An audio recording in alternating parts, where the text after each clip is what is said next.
What's up, guys? It's your boy Chrysalis here, back at it again with another video, basically a follow-up on my predictions for the Golden Globes. Long story short, I I was wrong about most of them. I think I only got like 6 right out of 15. So in case you weren't aware or you missed my last video, the Golden Globes were last night, and yeah, they were interesting indeed. I'm gonna make this quick since I got a movie to go to in like T-minus an hour or so. So I'm just gonna cover everything that won and won what, and then do some speculation as to what this will mean come the Oscars. As far as like the results go for the Golden Globes, a lot of people have been talking about Emilia Perez, everyone's favorite movie. I mean, it's gotta be if they can't stop talking about it. Emilia Perez took home Best Picture in a Musical or Comedy. It took Best Non-English Speaking Film. It took Best Supporting Actress and Best Song.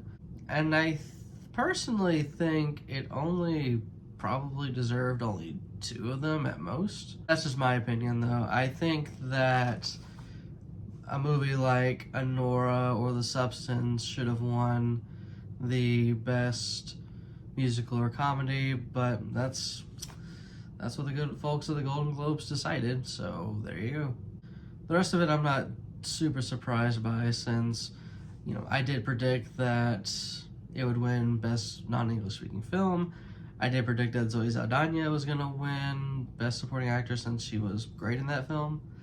Did not really see El Mal of all songs winning Best Original Song. But Original Song was kind of a toss-up from what I was looking at, so in my perspective, there wasn't really a way to like predict it.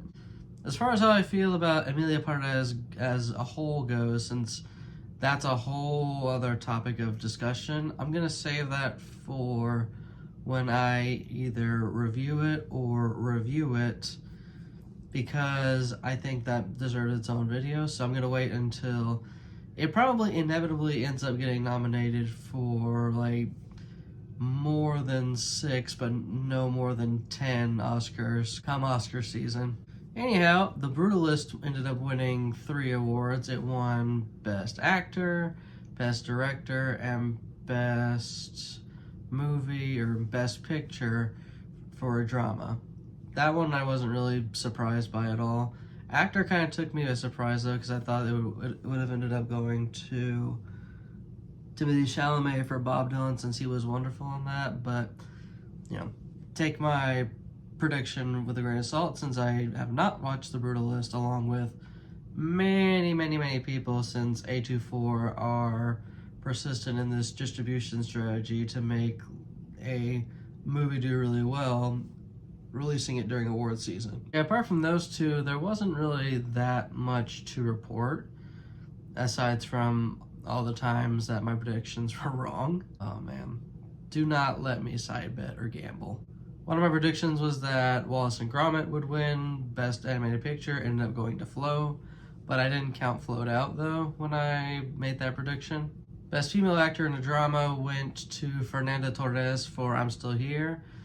Couldn't predict that either since I didn't see the movie. Best Female Actor in a Musical or Comedy actually went to Demi Moore, which a lot of people really were predicting that for sure.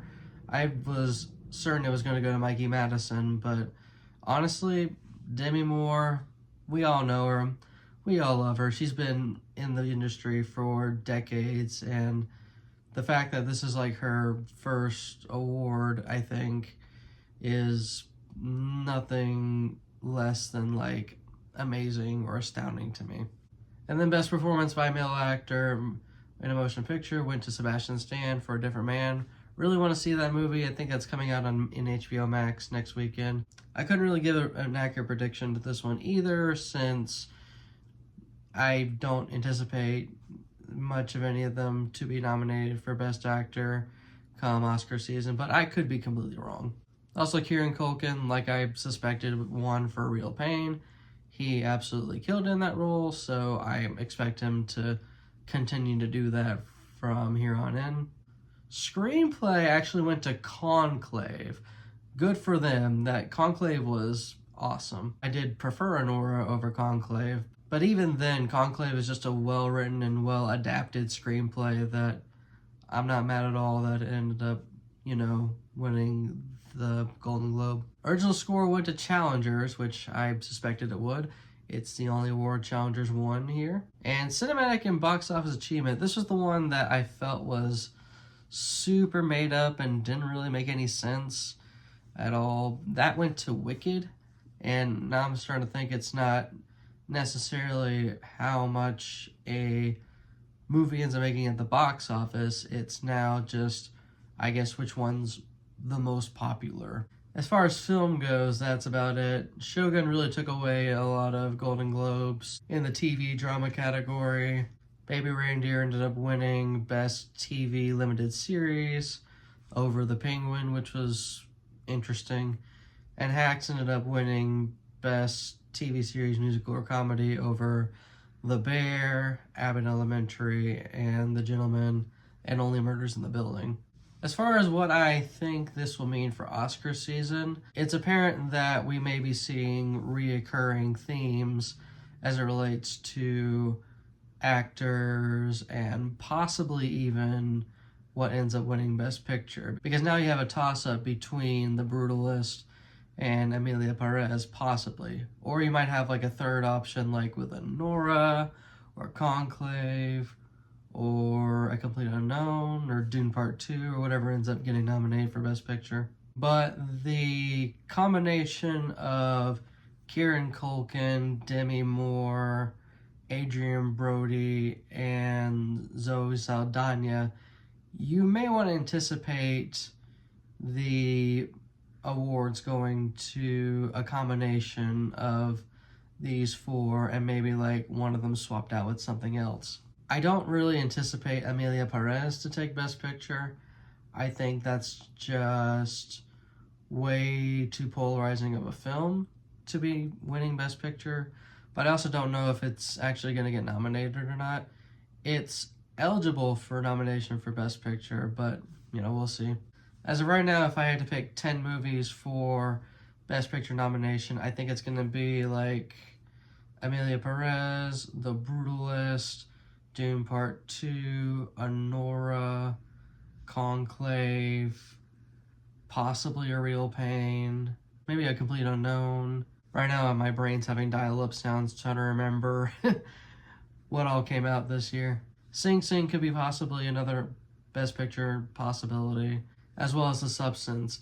I'm actually amazed The Substance has been doing really well with nominations this award season, because I thought it was going to maybe get nominations for Best Original Screenplay and maybe get like a few Demi Moore noms here and there, but it's been largely consistent at the Golden Globes and all the other award ceremonies so far.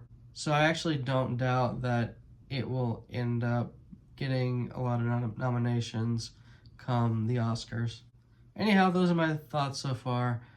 Sorry I look a little like I just got off work because, well, I just got off work. What were your thoughts on the Golden Globes? Did you predict a lot to happen and it did? Or did you want something else to win? And what do you speculate will happen come the Oscars in a couple of months? I believe the nominations will be formally announced in about 2 weeks. So by then I will have seen Nickel Boys, that's one of them. I forgot about Nickel Boys. The Brutalist and Sing Sing, Better Man, even if I don't anticipate that to get nominated for Best Picture, as well as a few other movies too. And when those nominations for Best Picture end up coming out, I will be planning on rewatching them and then talking about them in their own standalone videos, such as Emilia Perez. Get ready for that video. This is your boy Chrysalis here, signing off.